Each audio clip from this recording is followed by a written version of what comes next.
آئیے آپ کو بتاؤں، اللہ اکبر، حضرت سیدنا بابا فرید الدین گنج شکر رحمت اللہ علیہ کی والدہ بادشاہ کے گھرانے سے تعلق رکھتی تھی، ان کا پورا خاندان شاہی خاندان تھا۔ جب آپ نے چرخہ کاٹ کر بابا فرید اور ان کے بھائی کی پرورش شروع کی، بابا فرید اور ان کے بھائی کی پرورش شروع کی، تو جو حضرت بابا فرید کی امی کے بھائی بند تھے، انہوں نے کہا بی بی آپ بیوہ ہو گئی ہیں، چرخہ کاٹتی ہے، اس لیے کام کریں کہ ہم آپ کو پیسے دیتے ہیں، عیش و عشرت میں زندگی گزرے گی، اپنے بچوں کی تربیت اچھے سے کیجئے۔ تو حضرت بابا فرید کی امی نے فرمایا نہیں، تم لوگ بادشاہ کے یہاں نوکریاں کرتے ہو اور بادشاہ کے یہاں حلال و حرام دونوں رقم آتی ہے، تو میں اپنے بچوں کو ڈاؤٹ فل رقم کھلانا نہیں چاہتی، میں چرخہ کاٹ کر پیور رقم کھلانا چاہتی ہوں، تاکہ میرے بچوں کے جسم میں جو خون بنے وہ حلال خون بنے اور وہ اللہ تبارک و تعالیٰ کے مقبول بندوں میں ان کا نام ہو۔ بھائیوں کی رقم قبول نہیں کی اور اپنے بچوں کی پرورش چرخہ کاٹ کر کی، تو اسی لیے ان کے گھر میں جو بچے جلوگر ہوئے، جو بچے سامنے آئے، وہ کون تھے؟ فرید الدین گنج شکر، جن کے لیے غریب نواز نے کہا قطب الدین تو نے ایسے شہباز کا شکار کیا ہے، قطب الدین تو نے ایسے شہباز کا شکار کیا ہے جس کی وجہ سے قیامت تک تیرا نام زندہ رہے گا۔ آج سلسلہ چشتیہ دو لوگوں کی وجہ سے زندہ ہے، ایک تو چشتی نظامی اور دوسرے چشتی صابری۔ چشتی نظامی بھی فریدی ہے اور چشتی صابری بھی فریدی ہے، دونوں جگہ فریدی فیضان ہے۔ آپ نے سنا ہوگا جب تک کہ انسان مرید نہیں ہوتا اللہ کو نہیں پاتا، ٹھیک؟ یہی سنا ہے آپ نے۔ لیکن بابا فرید کی ماں نے اتنا پیور حلال کھلایا تھا اور وہ تربیت کی تھی کہ پیر تک پہنچنے سے پہلے بابا فرید اللہ تک پہنچ گئے تھے۔ ہاں، یہ حلال اس لیے کہ ماں سب سے بڑی مرشد ہے۔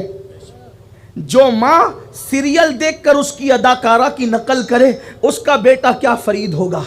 اس کا بیٹا جواری ہی ہوگا، اس کا بیٹا شرابی ہی ہوگا، اس کا بیٹا لڑکیاں چھیڑنے والا ہی ہوگا۔ ماں پودا ہے، پودا۔ اگر آپ گلاب چاہتے ہیں تو آپ کو گلاب کا پودا بننا پڑے گا، اگر آپ چمپا چاہتے ہیں چمپا کا پودا بننا پڑے گا، رات رانی چاہتے ہیں رات رانی کا پودا بننا پڑے گا، جوہی چاہتے ہیں نسترن، نسرن، سوسن، جو بھی آپ چاہتے ہیں پھول، اس کا پودا آپ کو بننا پڑے گا، ورنہ ببول پر کبھی گل نہیں کھلتے۔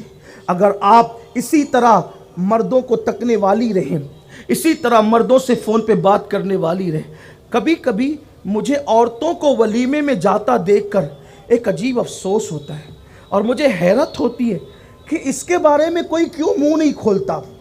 گلا پھاڑ پھاڑ کے تو سب کہتے ہیں عورتوں کا مزار پہ جانا حرام ہے، لیکن کبھی کسی نے یہ بھی کہا کہ ولیمے میں بھی جانا حرام ہے؟ مولوی اپنے اجتماع میں بیٹھ کے چیختا ہے کہ مرد جا رہے شرک کر رہے ہیں، عورتیں جا رہے شرک کر رہی، یہ جو بکواس کرتے ہو نا، تو ذرا کبھی اپنی جماعت میں اس کو بھی تو کہو۔ مزار پہ جانا کیوں حرام ہوا؟ آبرو کے تحفظ کے لیے نا۔ مسجد میں جانا کیوں منع ہوا؟ مجھے بتایا جائے جس مذہب نے عورت کی عزت کی حفاظت کے لیے عورت کو مسجد میں آنے سے منع کر دیا، اس مذہب کے ماننے والوں کے یہاں ولیموں میں بن ٹھن کے جانے کا جواز کہاں سے نکل آیا؟ یہاں تو مذہبی لوگوں کی عورتیں بھی جا رہی ہیں۔ اب بات اگر کہی جائے گی تو برا سب کو لگتا ہے، مسئلہ ایک آپ ہی کو سمجھتا، اوروں کو نہیں سمجھتا۔ بہت کچھ سوچ کر بنا ہوں میں دریا کا حریف، ورنہ میں بھی جانتا تھا عافیت ساحل میں ہے، ساحل ہی میں عافیت ہے۔ لیکن مجھے بتایا جائے مسجد سے روکنے والی قوم، مزارات سے روکنے والی قوم ابھی تک بازار اور ولیمہ سے کیوں نہ روک سکی؟ وہ بھی بے پردہ ہے، کوئی اس کے خلاف بولنے والا؟ وہ بھی بے حجاب بن سنور کر وَقَرْنَا فِي بُيُوتِكُنَّ، یہ پردے کے تین حصے ہیں۔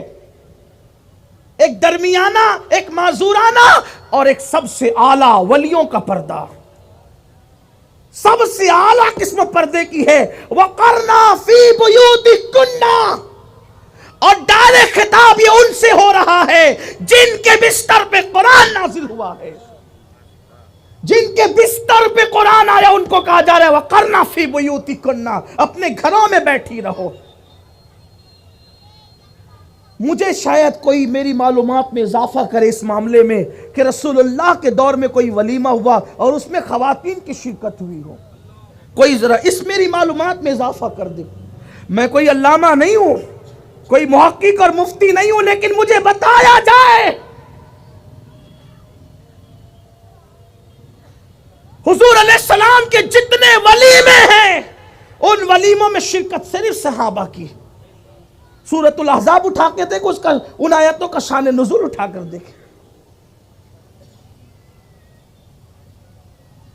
اور پھر چلیے اگر با پردہ جاتی تو کوئی گنجائش کی صورت تھی، لیکن بے نقاب بے حجاب بن سنور کر دن دن بھر بنتی ہے اور پھر جاتی ہے. پھر اس میں ہنسی ہے، مذاق ہے، غلط ملت ہے، بے پردگی ہے. پھر ویڈیو شوٹنگ ہے. ویڈیو شوٹنگ کرنے والے مسلمان بھی نہیں ہیں. مولانا سے پیر جی سے اپنی بیویوں کو، عورتوں کو، بہنوں کو، بیٹیوں کو چھپایا اور شوٹنگ کے نام پر اپنے گھر کی عورتوں کو ان کے سامنے بے نقاب کر دیا. اس قوم پہ لعنت نہیں برسے گی تو کیا ہوگا؟ لوگ کہتے ہیں ہندوستان میں مر رہے، پٹ رہے، یہ ہو رہے. ارے کیوں نہیں ہوگا؟ قدرت جب لعنت کر رہی ہے تو رحمت تم پر کون بھیجے گا؟ قدرت جس قوم پہ لعنت کرے رحمت کون بھیجے گا؟ آپ جانتے ہیں یہ جو ناجائز اور حرام تعلقات کی لعنت شادی شدہ اور غیر شادی شدہ لوگوں کے درمیان قائم ہوتی ہے، اس کا سب سے بڑا اڈا اس وقت شادیوں کی محفل بن چکی ہے، نکاح کی محفلیں بن چکی ہے. ایک گھر سنورتا ہے، ایک گھر سجتا ہے، ایک گھر بستا ہے، اور سینکڑوں گھر اجڑنے کی بنیادیں اسی ایک بسنے والے گھر کے درمیان پیدا ہو جاتی ہے. اس کا ماتم کون کرے گا؟ اس حق پر اعلان کو ممکن ہے عورتیں برا مانتی ہوگی کہ اب ہمیں ولیمے میں جانے سے بھی روک دیا. ممکن ہے آدھی ادھوری تقریر کاٹ کے کوئی اس کا بھی مذاق بنائے، لیکن میں کہتا ہوں پردے کی پابندی کے ساتھ تو میں کوئی کلام نہیں کرتا، لیکن بے پردہ. اور یہ تو کہتا ہوں یہ تقوی کی اعلیٰ قسم. اگر کوئی عورت ولی بننا چاہتی، دھیان دے، مرد ولی بننا چاہتا ہے، اسے روزے کی کثرت کرنا ہے، کثرت سے روزے رکھنا ہوگی، کثرت سے نمازیں پڑھنی ہوگی، تہجد پڑھنا ہوگا، قرآن کی تلاوت کثرت سے کرنا.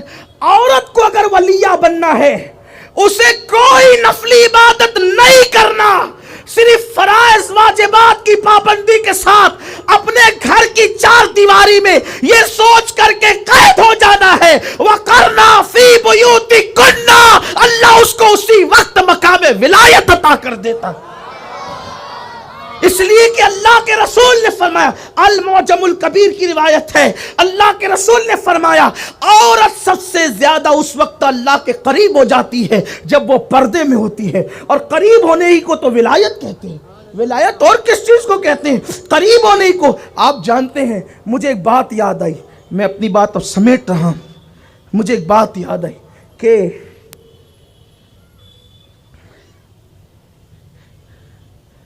اللہ کے رسول صلی اللہ علیہ وسلم کی زوجہ ام المومنین حضرت سیدتنا میمونہ رضی اللہ تعالیٰ عنہ. بولو کتنا خوبصورت نام ہے، میمونہ. میمونہ رضی اللہ تعالیٰ عنہ، سیدتنا میمونہ. اللہ کسی کو اولاد دے، بیٹی دے تو اس کا نام میمونہ فاطمہ بھی رکھے.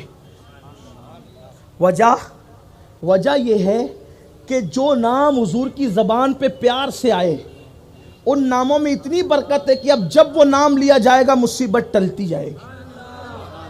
ہاں یہ نام کی برکت. علامہ جامی نے کہا تھا کاش حضور کے دروازے پہ بیٹھنے والے کتے کا نام جامی ہوتا، اسی بہانے سے میرا نام حضور کی زبان پر آ جاتا.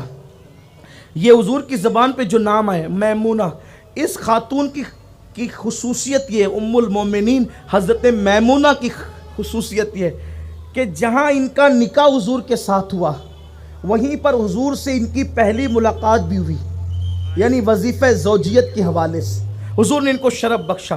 اور پھر اتفاق سے یہ مدینہ منورہ سے مکے جا رہی تھی، جس مقام پہ نکاح ہوا، جس مقام پہ حضور سے ملی، اسی مقام پہ موجود تھی اور وہیں پر ان کا وصال ہو گیا.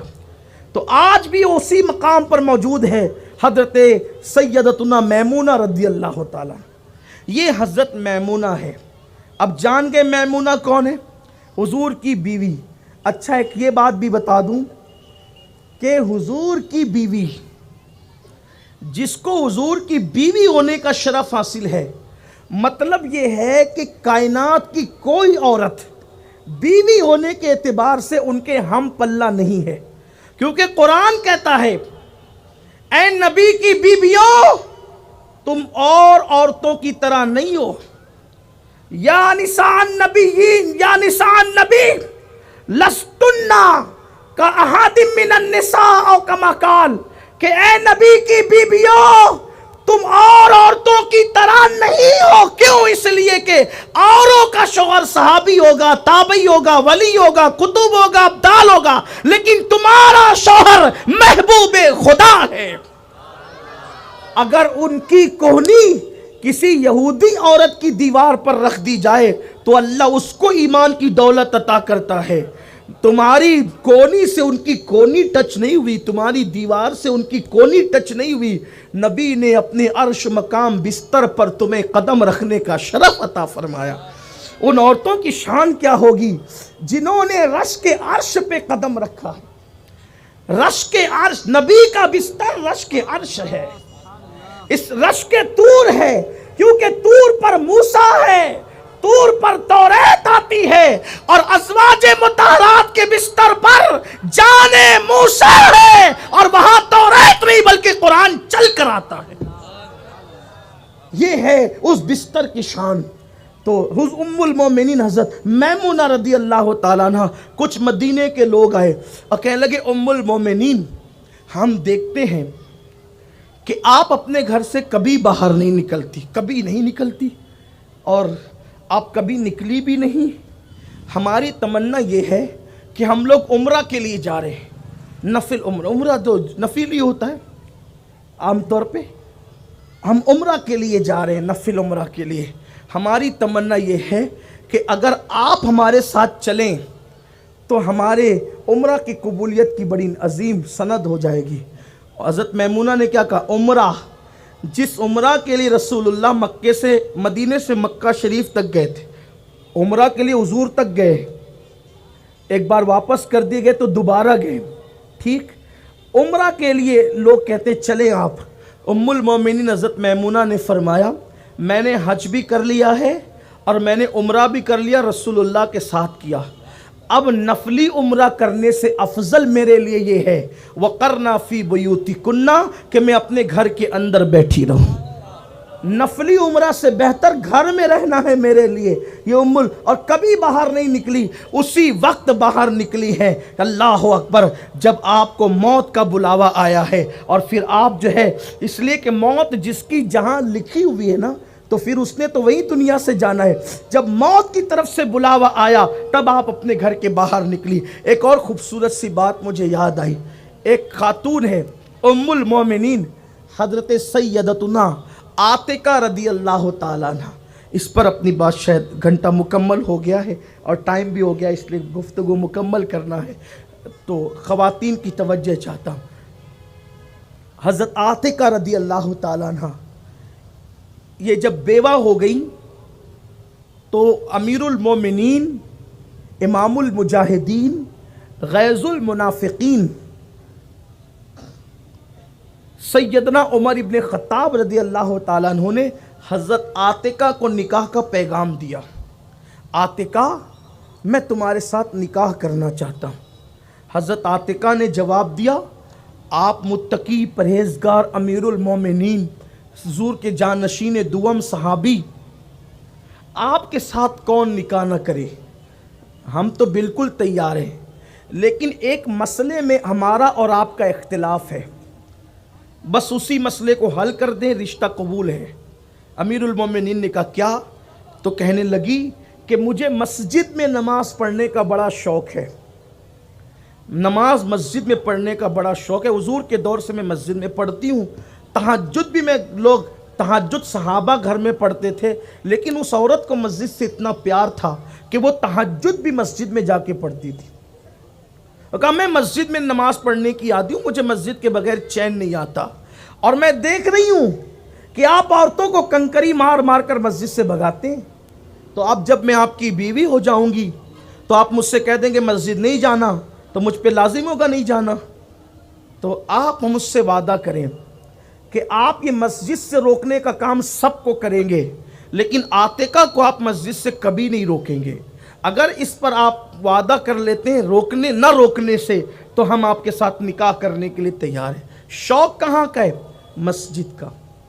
شرط کیا ہے؟ مسجد سے نہیں روکنا۔ اور پھر فاروق اعظم کہتے ہیں ٹھیک ہے، وعدہ، ہم مسجد سے تم کو نہیں روکیں گے، نکاح ہو گیا۔ اب امیر المومنین فاروق اعظم کو تشویش ہوئی کہ میں سب عورتوں کو روک رہا ہوں اور اب خود کی بیوی کو نہیں روکتا، پھر وعدہ بیچ میں رکاوٹ بنتا ہے کہ وعدہ کیا تھا اور وعدہ توڑ نہیں سکتے۔ امیر المومنین نے ایک ہیلا کیا، ایک راستہ اختیار کیا، جانتے تھے اس عورت کو اپنی عزت سے بڑا پیار ہے، اس لیے کہ عورت وہی ہے جس کے پاس عزت ہے، حیا جس کے پاس ہے وہی انسان ہے، ورنہ جانور اور انسان میں کوئی فرق نہیں ہے۔ جانور کھاتا ہے، انسان بھی کھاتا ہے، انسان بیوی بچے رکھتا ہے، جانور ہی بیوی بچے رکھتا ہے، انسان کا گھر ہے، جانور کا بھی گھر ہے، گھونسلہ ہی صحیح ہے، کچار ہی صحیح ہے، لیکن بل ہی صحیح ہے۔ آپ کہیں گے برادری پرستی، تو چونٹی سے زیادہ برادری پرستی کہاں ہوگی؟ ایک چونٹی چلتی ہے، پوری چونٹیاں اس کے پیچھے چلتی ہے، وہاں بھی برادری پرستی ہے، اور اتنی وہاں برادری پرستی منظم ہے کہ اگر چونٹی کہہ دے کہ بلوں میں گھس جاؤ تو قرآن گواہ ہے کوئی چونٹی بل کے باہر نظر نہیں آتی، قرآن کہتا ہے۔ آپ کی برادری کے سردار کی بات آپ کبھی مانتے کبھی نہیں مانتے، وہاں تو برادری پر اتنی شدت ہے کہ اگر چونٹی کہہ دے اندر گھس جاؤ تو سب اندر گھس جاتی۔ اور یہاں تو مرد کی نہیں سنی جاتی برادری کے سردار کی، وہاں تو سردار عورت تھی، مادہ تھی، اس کی سن لی گئی۔ اس نے کہا وہ جو چونٹیاں تھی نا، چونٹیوں کی سردار وہ مادہ تھی، نر نہیں تھی، اس کی سن لی گئی۔ ہاں مگر یہاں تو عجیب کہا، پھر بادشاہ، وزیر، حکومت اور بادشاہ تو شہد کی مکھیوں کی یہاں بھی ہے، ساری مکھیوں کا ایک بادشاہ ہوتا ہے اور وہ ان کو گائیڈ کرتا ہے، اور وہ جیسے کہتا ہے وہ ویسے کرتے۔ تفسیر ابن عباس اٹھا کے دیکھیں، پوری تفصیل ملے گی آپ کو۔ اسلامی ہے نہ جس نے مکھیوں کو چھوڑا، نہ مچھروں کو چھوڑا، نہ چونٹیوں کو چھوڑا، سب کی تاریخ بیان کر دی۔ کوئی دیکھنے والا ہو، کوئی نئی بات نہیں ہے، کتابوں میں سب موجود ہے۔ تو کہا کہ پھر انسان اور جانور میں فرق کیا؟ بادشاہت وہاں بھی، بادشاہت یہاں بھی، گھر وہاں بھی، گھر یہاں بھی، خاندان وہاں بھی، خاندان یہاں بھی۔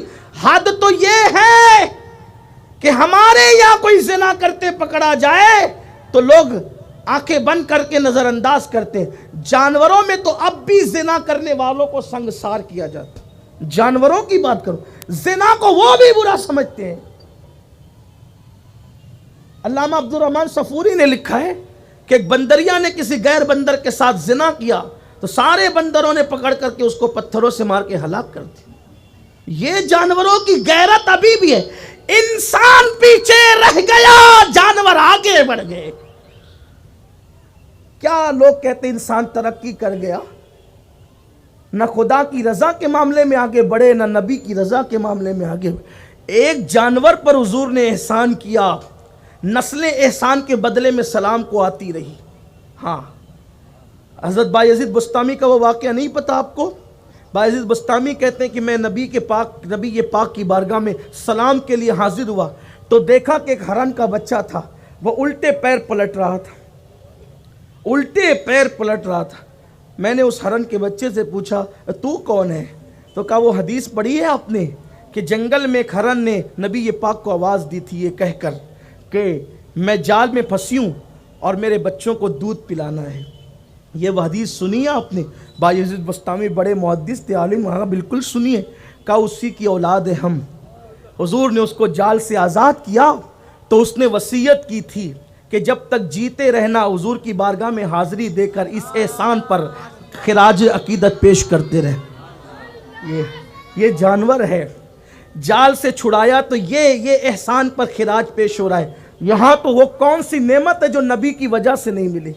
خلق کے حکیم ہو تم، رزق کے قاسم ہو، تم سے ملا جو ملا تم پہ کروڑوں دو. احسان کا بدلہ تو نہیں دے سکتے، احسان پہ خراج تو ادا نہیں کر سکتے. الٹا نبی کو جتنا مکے کے کافروں نے جتنا دل نہیں دکھایا، آج میری قوم اتنا زیادہ حضور کا دل دکھا رہی. یہ صورتحال ہے. ہاں مکے کے ہر کافر نے حضور کا دل نہیں دکھایا ہے، لیکن یہاں تو داڑیاں مڈا رہے ہیں، کلمہ پڑھ کے داڑیاں مڈا کے گٹر میں پھینک رہے ہیں. کیا گزرتی ہوگی حضور کے دل پہ؟ یہ خواتین ہزاروں کی تعداد میں یہاں موجود ہے. یہ خواتین جب مصیبت میں آ کر مشرکوں کے پاس علاج کے لیے جادوگروں کے پاس جاتی ہوگی، حضور کے دل پہ کیا گزرتی ہو؟ جس کا نبی کعبے کے دن پلٹ دے، کیا وہ نبی ہمارے دن نہیں پلٹ سکتے؟ مشرک جادوگروں کے پاس اپنی بیٹی کے رشتے کے مسائل لے جانے والی عورتیں، مشرک جادوگروں کے پاس اپنے شوہر کی فریاد لے جانے والی عورتیں. ذرا سوچے، ارے وہ بدبخت ناپاک خبیث تمہارے دن کیا پلٹ سکتا ہے؟ اگر دنوں کو بدلنا ہے، دنوں کو سہانا کرنا ہے، اگر دنوں کو پلٹنا ہے، مدینے کی طرف رخ کرو، حضور کی بارگاہ میں عرضی کرو.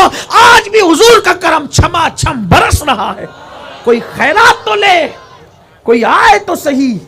جس نے کعبے کے دن پلٹے، جس نے کافروں کو ایمان کی دولت عطا کی، جس نے مشرکوں کو ایمان کا نور عطا کی. آج اس مذہب کی ماننے والی عورتیں تھوڑی سی روزی میں پریشانی آئی اور چلی گئی باباؤں کے پاس.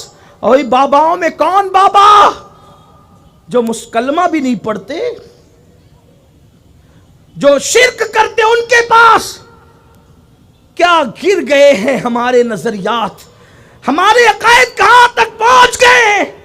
اے خاتون جنت کی کنیزو، اگر مصیبت آئے کسی مشرک کے دروازے پہ نہ جانا. آبرو بھی جائے گی، ایمان بھی جائے گا، عقیدہ بھی جائے گا، ایمان پر خاتمہ بھی نہیں ہوگا. اللہ کے رسول علیہ السلام فرماتے ہیں اگر کوئی کسی جادوگر کے پاس جائے 40 دن تک کہ اللہ اس کی عبادت قبول نہیں کرتا، اور اسی حالت میں مر جائے تو ڈر ہے کہ وہ کافر ہو کے مرے. اس لیے نہ جاؤ جادوگروں کے پاس. کیا مسئلہ حل کرنا ہے بتاؤ؟ کیا مسئلہ حل کرنا ہے؟ جادو؟ چاروں قل پڑھو باوضو ہو کر، اپنے بدن پہ دم کرو. واللہ کوئی گود میں بیٹھ کے بھی جادو کرے تو اثر نہیں ہوگا. اللہ کے کلام سے بڑا بھی کوئی منتر جنتر آ گیا؟ لا حول ولا قوت الا باللہ. انا للہ و انا. مسلمانوں کیا قید گھر میں اللہ کا کلام پڑھا ہے؟ کتے بلی کے نام لینے جا رہے ہو؟ لات و حبل کے نام لینے جا رہے ہو؟ نہیں، چاروں صورتیں پڑھو. اور ایک بات کہوں، کچھ نہیں آتا نا، کچھ نہیں آتا، یا محمد یا محمد یا محمد یا محمد یا علی یا حسن یا حسین یا فاطمہ پڑھتے رہو. واللہ اگر کسی پر جادو ہو جائے میری گردن کاٹ لے. آگے یہ آپ کہاں سے لائے؟ سنو میں آپ کو بتاتا ہوں. وہ محدثوں کا باپ، محدثوں کا دادا، محدثوں کا پردادا، استاذ الاساتذہ شاہ عبدالعزیز محدث دہلوی کا دادا، شاہ ولی اللہ کے ابا شاہ عبدالرحیم محدث دہلوی کے پاس پورے دلی والے بڑے بڑے مسئلے لے کر آتے. جن لگ گیا، بھوت لگ گیا، یہ ہو گیا، وہ ہو گیا. قلم اٹھا کر کوئی تعویذ نہیں لکھتے، بس اتنا لکھتے لی خمسۃ نطفی بیا حر الوباء الحاتمہ المصطفیٰ والمرتضی وابناہما والفاطمہ. پنجتن کے نام لکھ کے دیتے، ان کا مسئلہ حل ہو جاتا. یہ کون لکھ رہا ہے؟ ان کو کوئی تعویذ یاد نہیں تھا، قرآن کی آیتیں یاد نہیں تھی، ان کو کوئی سورت یاد نہیں. وہ دادا سنی محدثوں کا بھی دادا ہے، وہابی محدثوں کا بھی دادا ہے. ہاں اسماعیل دہلوی بھی اس پہ ناز کرتا ہے جن کا نام میں نے لیا، شاہ عبد الرحیم محدث دہلوی، بلکہ ان کے تو پر دادا ہے. اور ہمارے اعلیٰ حضرت کے استاد شاہ علی رسول احمدی، ان کے استاد شاہ عبد العزیز، ان کے استاد شاہ ولی اللہ، ان کے استاد شاہ عبد الرحیم. مولانا عبد القادر بدایونی، ان کے استاد شاہ عبد العزیز، ان کے استاد شاہ ولی اللہ، ان کے استاد شاہ عبد الرحیم.